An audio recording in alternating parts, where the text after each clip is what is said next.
Welcome everybody to Go Local Live. I'm Josh Fenton, CEO and co-founder. Want to welcome Kevin Folan, the head of school at Providence Country Day. Got to give credit to all these educators across Rhode Island. Maybe the biggest success story, K through 12 to date. Kevin, thanks so much for joining us. Josh, thanks so much for having me again. Always a pleasure to be here. So listen, you're at the eye of the storm. You've got one of the toughest jobs in Rhode Island, but across the board, the schools, K through 12, have been unbelievably successful in keeping kids healthy and in school. Talk a little bit about that. Sure. So it's been an incredible couple of weeks here at PCD. So we have been open for on-campus live instruction since September 1st. And, I'm knocking on my big wooden desk. We have not had a single case here yet. And really what it is, it's a commitment to practicing the 3 W's as much as possible. Wearing the mask, watching the distance, which is by far the hardest of the 3 W's, and then washing our hands and using hand sanitizer. And I think it's also letting folks know that we need to be practicing this not only when we're here at school, but at night and then certainly on the weekends. Kevin, talk a little bit about how the kids, you're having a lot of instruction outdoors.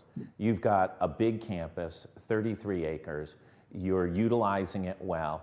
Talk about, has that actually turned into a bit of a positive? Because on a day like today, who wouldn't want to be holding class outside? Sure. Yes, certainly. I think one of the advantages that we have at PCD is that we've got a lot of acreage. We have a lot of outdoor space. So over the summer, we set up 16 outdoor classrooms. And I know initially there were some concerns. Kevin, don't you remember back in high school when you would go to class outside, you wouldn't learn anything? And I mean, truth be told, the first couple days, there was a lot of, looking around at your environment. But now that we've settled into a routine, it's, dare I say, normal. And certainly with weather like we've had, we've been very fortunate this fall. Of course, some rain, but for the most part, Mother Nature has cooperated, and it has given us the opportunity to conduct our classes outside an awful lot. Let's shift over. You pulled, I don't know if you want to call it a rabbit out of your hat. You've made one of the biggest transitions I've ever seen by any of the private or parochial schools in New England. You made a major announcement a couple of weeks ago, Go Local covered it, of really transforming the cost structure of Providence Country Day. Talk a little bit about that. Specifically, what's the reaction been? Sure. So, in the immortal words of Sir Winston Churchill, never waste a good crisis. So we felt like we didn't have enough on our plate, so we wanted to just put a couple more things on there. So, again, I'm relatively new to PCD. I started July of 2019. And even before that, the notion of affordability and sustainability has been top of mind for lots of school leaders, I think both K-12 for private school and even at the higher ed level. So when people have asked me, Kevin, with this tuition reset, how can you afford this? I mean, there's a big part of me, Josh, where it's like, well, how can we not afford this? I mean, if we want PCD to be a place where families send all of their kids, right, 2 or 3 kids, I mean, $40,000 a year, this is pre-college, we just felt like we had to do something. And, credit the board and my school leadership team, we were able to figure it out. And, to your question, how have people reacted? With overwhelming excitement and enthusiasm. And I think also some disbelief. Because you've been familiar with schools long enough, Josh, where tuition only goes one way, right? Yeah. Way up, 3, 5, 7% every single year. And so we really felt like we had to do something. As school leaders, I think we're all looking around at one another and who's going to blink first. And we believe that this is going to be more of the norm moving forward. And we wanted to get out in front of it and really take a lead role here. So talk about, just for those who haven't seen every last bit of it, I think everybody's heard about sort of the overall cost reduction, but what was it and what is it now for tuition? Sure.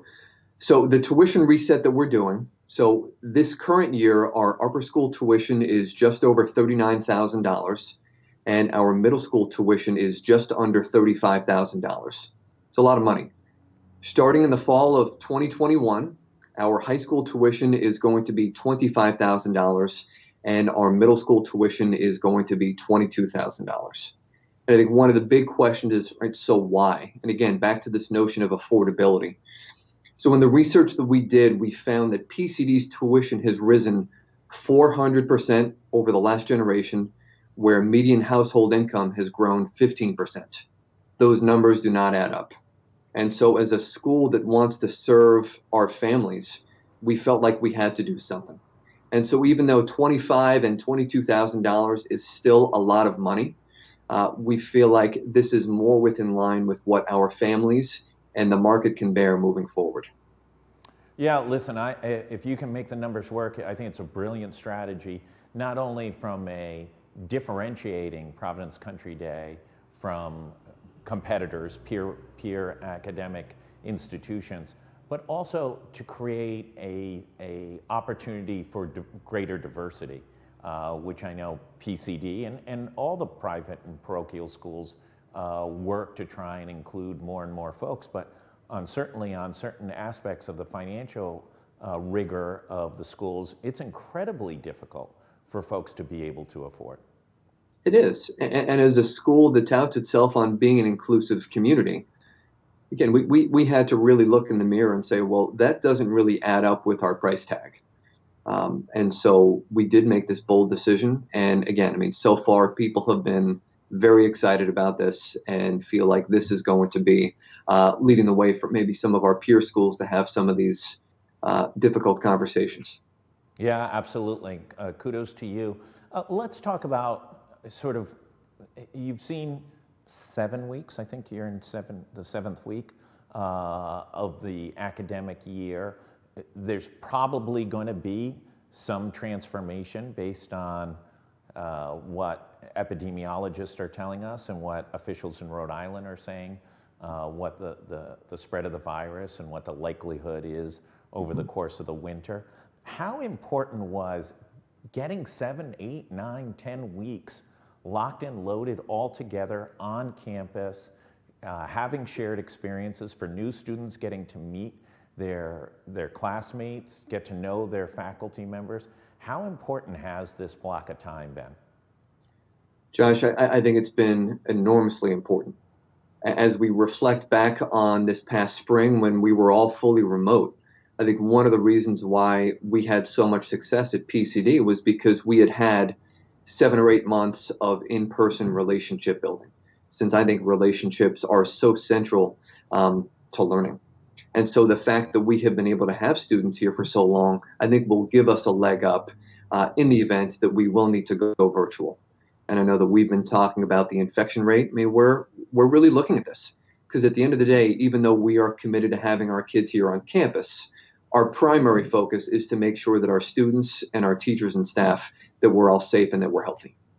Is there an interim step from going to, unless there's a state mandated close down, is there an interim step? Could you go to sort of micropods with smaller units and maybe alternate days to be able to try and extend the in-classroom learning as much as possible?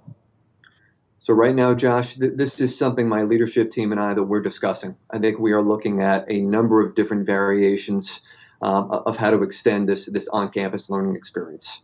So that's certainly one of the examples that we are exploring.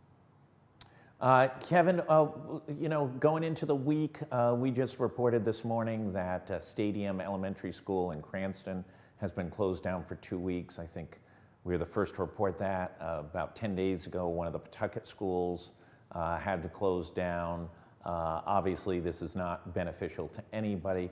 But as we go forward, what's the one piece of advice you could give to your peers, both in public and private schools, of anything that you've learned that you think would be beneficial to them as they wrestle with all of this? Well, this is a tricky one, Josh, because I will say to some degree, we're very lucky, right? I think all schools have developed really thoughtful plans to stay open. And so even though things have really worked out nicely for us, to some degree, we're just very fortunate that COVID-19 has not appeared on our campus just yet. I think if there's one big piece of advice, it really is building that partnership and the bridge between the school and the household.